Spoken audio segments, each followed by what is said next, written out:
Olá, sejam bem-vindos a mais um episódio do Valor em Saúde, um programa que já desde outubro do ano passado tem trazido vários especialistas para falar de boas práticas de gestão.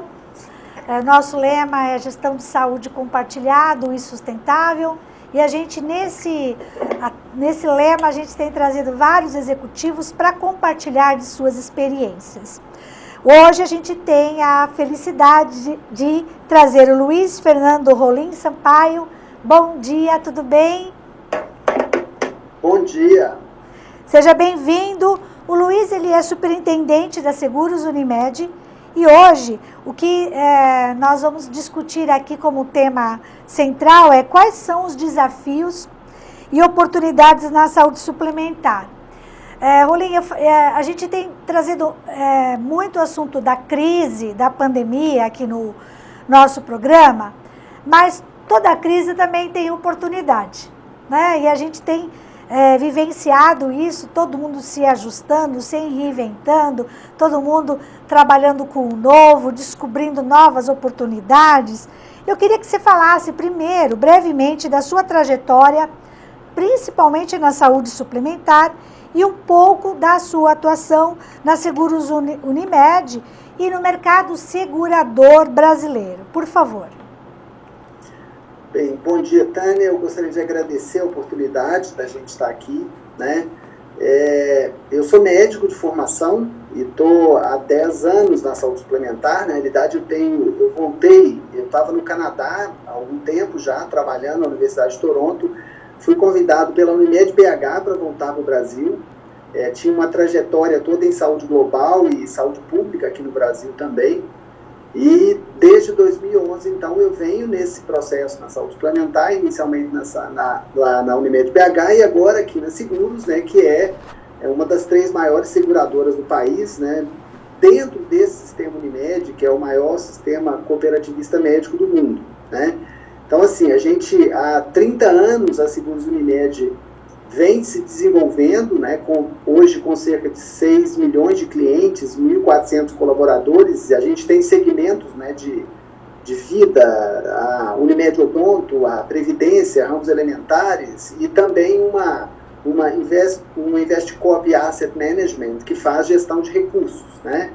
Então, dentro deste contexto, eu acho que a centralidade nossa hoje, né, é esse movimento de garantia da vida das pessoas, né, dessa preocupação de transformar o futuro, né, da gente pensar em uma ideia de que é possível, nesta oportunidade, né, nesse momento de crise, ter uma oportunidade para um futuro em que a gente consiga trazer mais saúde e mais proteção financeira. Então, a nossa ideia é de que a gente trabalhe dentro desse leque de portfólio de produtos que nós temos, né, com a nossa carteira de clientes, a gente possa apoiar toda a nossa carteira nesse momento difícil da pandemia. Como você comentou, as operadoras de saúde estão na linha de frente do combate à pandemia. Conte-nos sobre o plano de gestão de crise da Seguros Unimed e as ações de destaque que certamente vocês vivenciaram, né, para garantir os atendimentos em todo o país, já que a Seguros Unimed está no Brasil inteiro. Bem, a gente, como eu falei, né, a gente tem um portfólio grande de produtos e uma carteira de clientes grande, e você colocou espalhado em todo o território nacional. A gente não está concentrado em um local único do país, né?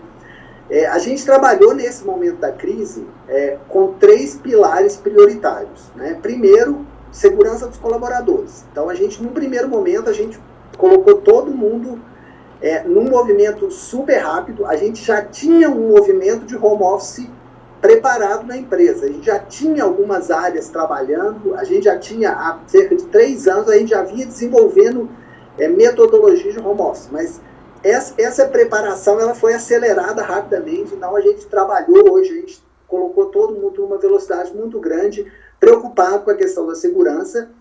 A outra questão foi a assistência dos nossos segurados. Então, no primeiro momento, movimento que a gente fez foi de olhar tudo que a gente tinha de carteira, onde a gente tinha, quais eram os riscos de desassistência, se tinha algum lugar que a gente tinha alguma dificuldade, ou poderia vir a ter alguma dificuldade de suprimento de atendimento, né? Então, a assistência aos segurados e, por último, obviamente, a sustentabilidade do negócio. Quer dizer, como é que a gente ia dar conta de sustentar o nosso negócio nesse momento de crise? Então, esses foram 3 pilares prioritários do nosso trabalho.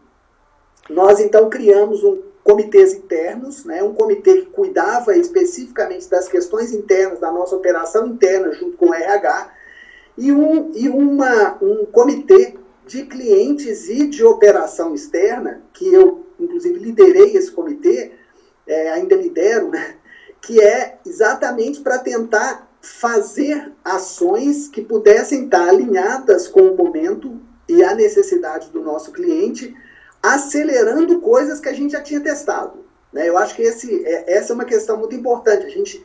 A gente não começou do zero. Eu acho que isso nos permitiu, por exemplo, né, colocar uma âncora digital de inovação, né? Então a gente teve uma estratégia, assim que a gente liberou, assim que a gente teve a autorização de fazer telemedicina, quase que imediatamente a gente já começou a fazer telemedicina para os nossos clientes. A gente colocou no nosso aplicativo à disposição, porque a gente já tinha todo um processo de um movimento digital na empresa, né, e a gente conseguiu fazer essa âncora de inovação digital para evitar, por exemplo, que as pessoas se deslocassem para hospitais. Eu acho que existiu, né, agora muito menos, mas durante o início da pandemia, um pavor enorme das pessoas de irem a pronto-socorro, de terem, né, como que você vai ter uma assistência nesse cenário, né?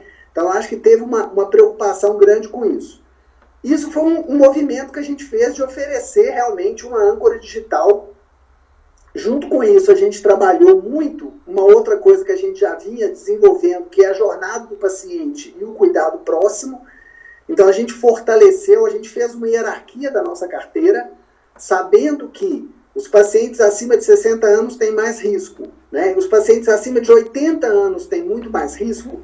Então, nós fizemos estratégias diferenciadas. Toda a nossa carteira acima de 80 anos, a gente começou a fazer uma proatividade de ligar, saber o que estava acontecendo, se tinha alguma dificuldade, se tinha alguma necessidade, né, especial que a gente podia atender. Então, a gente buscou fazer esse cuidado muito próximo da nossa carteira de clientes e, obviamente, com uma seleção de risco. Assim, quem era mais...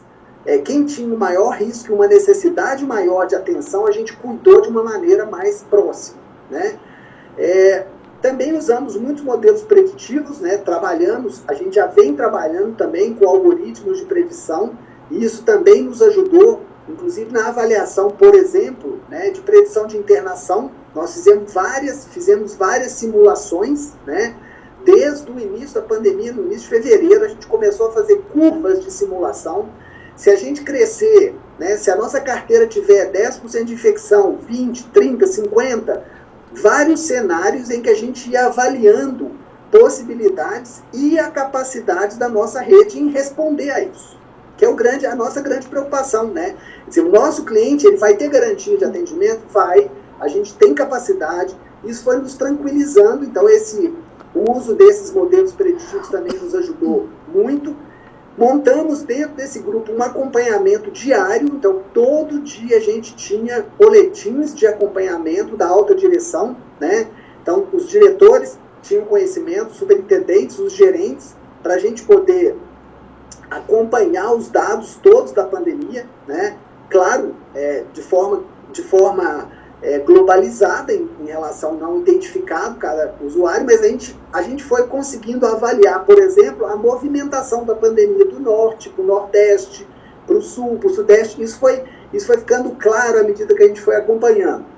E, sem dúvida nenhuma, né, o nosso grande parceiro, que é o Sistema Unimed. Então, o Sistema Unimed e todas as Unimedes fizeram vários movimentos e a gente fez parceria com essas Unimedes, atendendo a essas pessoas nesses lugares, né, atendendo a todo o território nacional, como é o nosso portfólio. Eu acho que tem uma coisa que é importante, que a gente trabalhou muito, Tânia, que foi essa questão de pensar que não era... A gente tem uma carteira de 6 milhões de clientes, né, de todos os ramos, né, 580 mil mais ou menos no saúde, né? Este grupo de ação, no momento de pandemia, né, ele pode ser um grupo vocalizador para a sociedade. Então, a gente também se preocupou, né, em fazer movimentos, por exemplo, de divulgação de regras de higienização, de limpar a mão, né, de como é que fica em casa, da questão do isolamento, do uso de máscara, várias ações de apoio à sociedade, né, que eu acho que são super importantes, para a gente poder, junto com esse movimento, também apoiar a sociedade como um todo, porque a crise é uma crise para todo mundo. E o impacto é geral, é para todos, né? Rolim, eu queria que você falasse um pouquinho do futuro do setor e como você avalia as oportunidades na saúde suplementar, com base nessa vivência e experiência que vocês tiveram durante a crise, né? Já olhando um pouco para o futuro, como é que a Seguros Unimed tem se preparado? Bem, a gente tem várias linhas de ação aí em relação a essa questão de como enfrentar essas dificuldades do futuro, né? Tem uma questão crucial, né? Nós somos uma empresa oriunda, nascida do sistema Unimed, que é um sistema médico, né? Então, a gente tem esse DNA do cuidado. A gente tem discutido muito a questão da qualidade e da segurança do paciente, como uma entrega, como um diferencial de entrega do cuidado. Eu acho que essa questão é uma questão importantíssima hoje, né, dentro da saúde suplementar, né? Toda essa discussão de valor que vocês estão propondo, quer dizer, o que exatamente é este valor? Eu acho que entregar qualidade e segurança, né, o nosso cliente, o nosso segurado, ter essa tranquilidade é extremamente importante, né, para esse movimento. Quer dizer, eu tenho que entregar um produto em que o paciente se sinta seguro, né? Ele vai usar um sistema de saúde em que ele pode ter a tranquilidade de que esses prestadores vão estar entregando um produto de qualidade em termos de segurança e qualidade. E que ele esteja no centro do cuidado, como você bem colocou, né, Rolim? Sim, no sentido do cuidado. A gente fez, inclusive, uma parceria com um app, né, uma startup que hoje está na Califórnia, chama Safety for Me, mas ela é originada aqui do Brasil, que é uma app em que o cliente baixa, né, quando ele vai para dentro de um hospital, ele tem toda uma maneira de acompanhar, né, o que você deve observar para a sua segurança dentro de um hospital, né? Então, assim, todo mundo que encostou em você lavou a mão antes, você viu isso, né? E você vai em cima daquilo, tendo um outro jeito, num linguajar do cliente, né? Como um importante ator, um stakeholder super importante na questão da segurança, né? Porque a segurança e a qualidade assistencial, ela não é feita só pelo hospital, só pelo prestador. Ela também tem um componente importante de participação, de empoderamento do próprio cliente, né? Tem uma outra coisa que é super relevante aí nesse movimento, que é o modelo de remuneração, né? Quer dizer, como é que a gente remunera? E aí a gente tem buscado também trabalhar, até num programa da própria Agência Nacional de Saúde, nesse sentido de trabalhar novos modelos. Então, nós fomos selecionados com 2 projetos dentro do programa de modelos de remuneração da ANS, né, o programa de parto adequado e a linha de cuidado de oncologia, em que a gente tem parceiros buscando, a partir de um modelo diferente, resultados assistenciais diferentes. Então, no programa de parto adequado, a gente está trabalhando com uma remuneração diferenciada para aumento da taxa de parto normal, né? Então, assim, se o hospital se dedicar, fizer toda uma movimentação para uma redução da taxa de cesárea, isso vai significar para ele um ganho adicional financeiro, né? Então, eu acho que isso é importante, isso é realmente concretizar um desejo de uma ação assistencial, né, dentro de um resultado. E, por último, eu acho que tem como eu falei antes, a gente tem essa questão da aproximação aí do nosso cliente. A gente tem um programa que se chama Cuidando de Perto, né, que já existe desde 2016, né, e o Cuidando de Perto ele começou com um programa de crônicos, né, e nesse sentido, durante a pandemia, a gente conseguiu expandir isso, usar o mesmo método, né, por exemplo, para pacientes sadios com mais de 80 anos. Eu não preciso estar doente para poder ser cuidado. Né? Eu acho que a gente pode se aproximar no sentido de fazer esse movimento, e a gente ampliou, né, significativamente o número de clientes beneficiados por esse programa durante a pandemia, exatamente com essa intenção de buscar um cuidado diferenciado. Né? Eu acho que é um movimento super importante, e nesse contexto também tem a telemedicina. Né? Eu acho que a questão da proximidade aí com a telemedicina nos permitiu fazer um volume. A gente já fez aí mais de 9 mil contatos, né, com 6 mil atendimentos de videoconsultas, né, das pessoas que têm dúvida muitas vezes. Não é só um contato com o médico para esclarecer uma dúvida, que pode, por exemplo, evitar o deslocamento da pessoa até uma unidade de urgência, em que ali pode ter uma pessoa com Covid, né? Então, eu acho que essa possibilidade ela é muito relevante.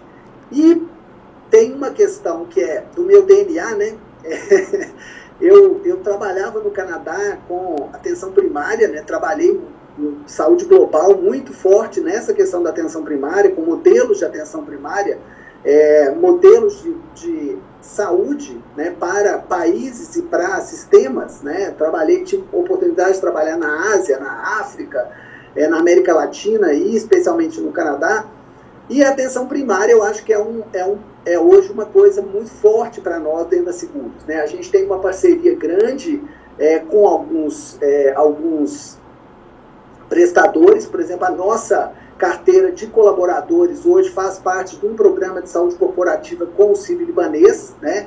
Então, a gente está fazendo esse trabalho junto, centrado com uma equipe de cuidado. Né?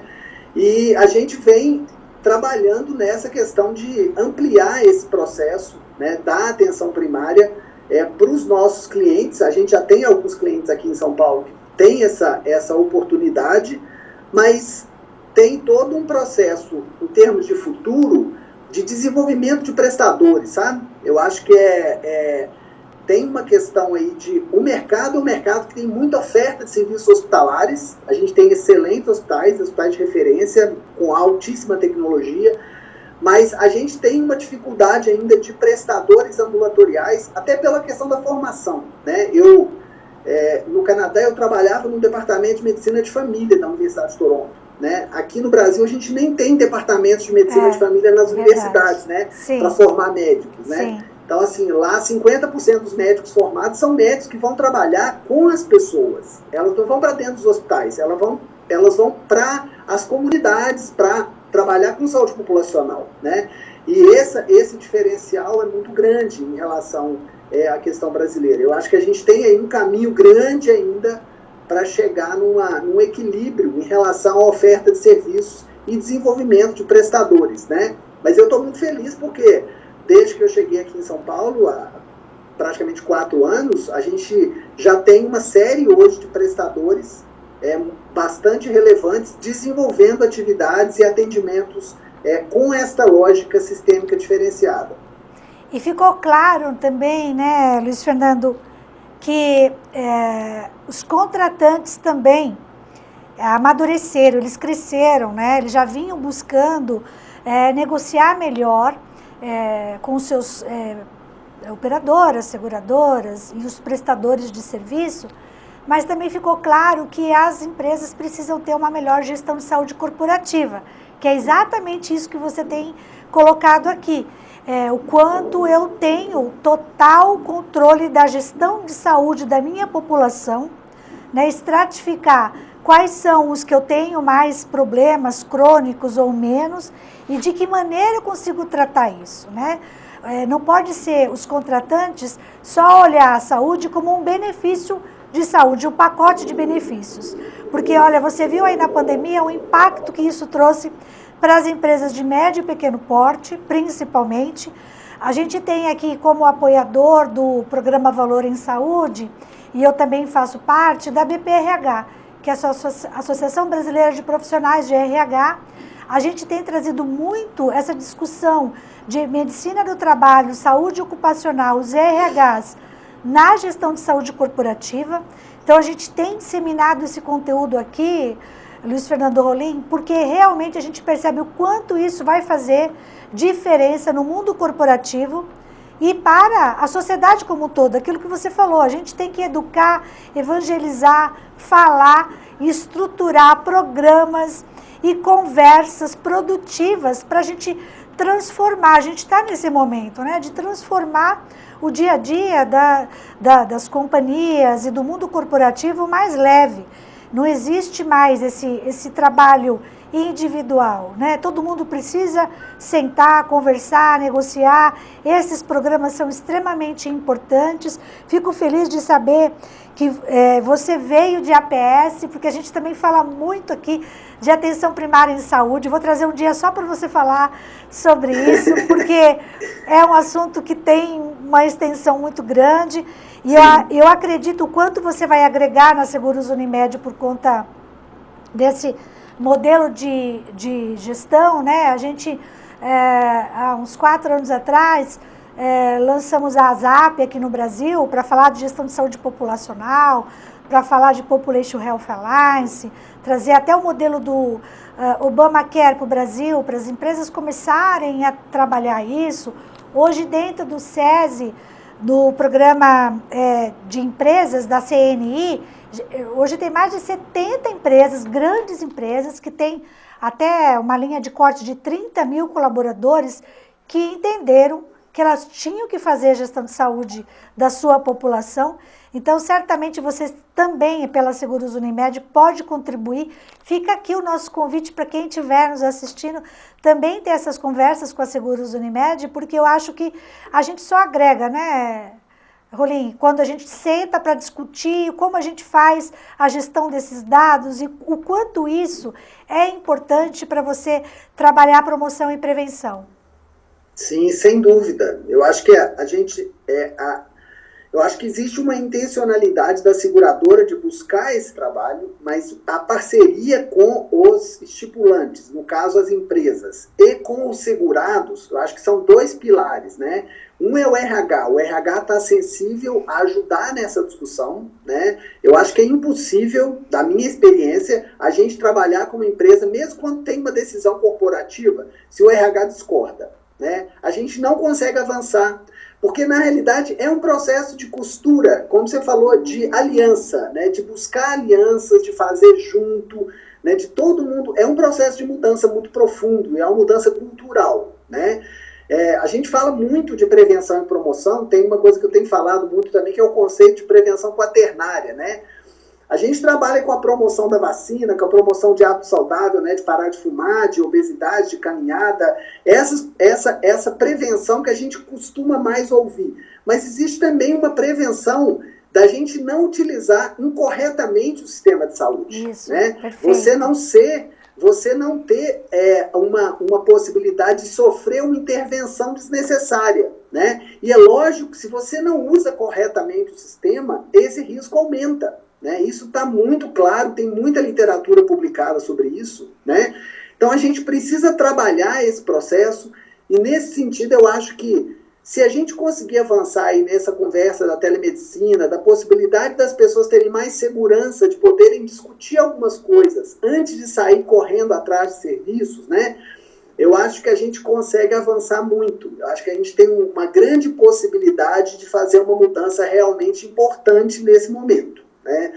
É claro que é um desafio, né? E mudanças culturais são mudanças extremamente difíceis, né? Não adianta a gente ter estratégia, né? Tem autores que falam que a cultura come a estratégia no café da manhã, né? Então, assim, não adianta nem começar o dia, porque na verdade você desenha uma estratégia linda, mas se a cultura institucional, se a cultura das pessoas ali não está naquele caminho, a gente não consegue sair do lugar, né? Eu acho que é bom a gente ter uma possibilidade de fazer parcerias, né? Eu acho que tem várias empresas que estão tendo essa sensibilidade, né, de querer discutir, de querer trazer modelos novos, de querer implantar novos desenhos, né? Agora tem que ter realmente, como você disse, alianças, né? Eu acho que a gente faz parte da ZAP, a gente tem esse processo de trabalhar junto aí, né, pensando que A mudança da saúde suplementar é uma mudança também que as lideranças precisam pensar nisso, né? Elas precisam conduzir esse processo de uma forma em que a gente consiga realmente retomar um crescimento, né? Eu acho que a saúde suplementar a gente não tem crescido nos últimos anos em termos de número de segurados, né? E isso para mim é um sinal de alerta. O que é que nós estamos fazendo que não estamos conseguindo trazer as pessoas, as empresas, né?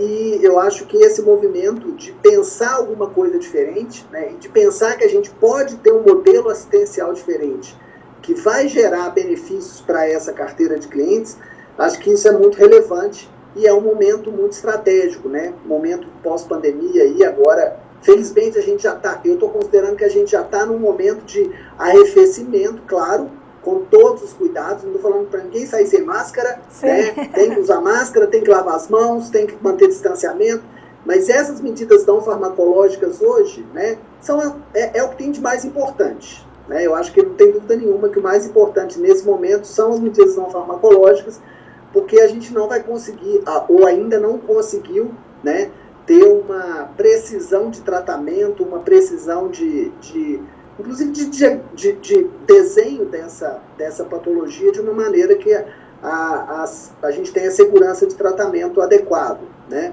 Então, eu acho que as medidas não farmacológicas, elas continuam muito válidas e a gente vai ter que conviver com isso por um tempo razoável, né? A gente vai ter que se acostumar com a questão do distanciamento, com a questão do uso de máscara. Lavar a mão nem precisa. Lavar a mão, quem é de hospital, né? Quem é médico sabe, tem que lavar a mão toda hora mesmo, porque é uma coisa primária de segurança, né? De contaminação.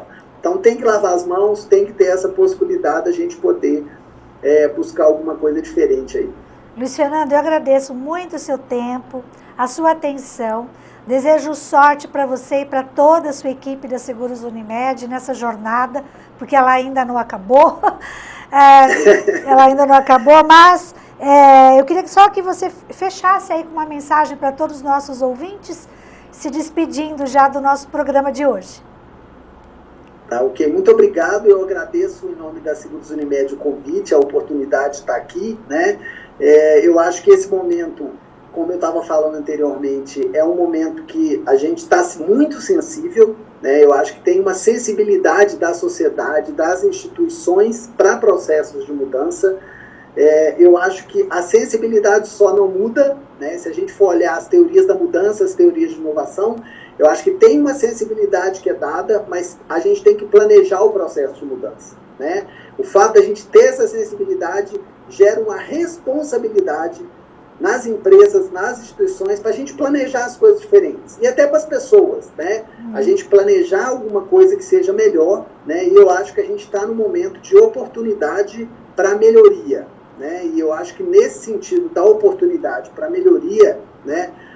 O cuidado, né? O cuidado, não só o autocuidado, a necessidade das pessoas terem esse cuidado de lavar suas mãos, de usar as máscaras, de manter o distanciamento, mas também do cuidado em termos das instituições se preocuparem com esse momento delicado. E eu espero que, felizmente, como eu vivi vários anos no Canadá, e eu sempre falava, quando começava o inverno, né, em setembro, outubro, né, o outono e inverno, aquela tristeza, né, de meses de escuridão e frio e neve, né, mas sempre volta a primavera, né? Quando chega abril, as flores vêm, o cheiro bom vem, a luz vem, né? E acho que a gente já está passando, a gente já passou o inverno pesado. Acho que a gente já está na parte do degelo da neve. Em breve, a gente vai ter muitas flores, né? Sim. Muitas lavandas azuis aí, floridas, lindas, né? Eu acho que isso é super importante para dar ânimo para a gente para continuar, né? Muito obrigado, então. Belo comparativo.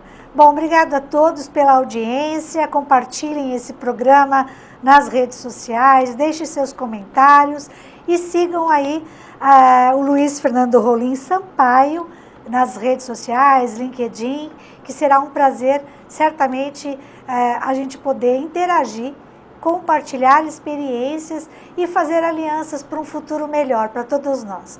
Muito obrigada.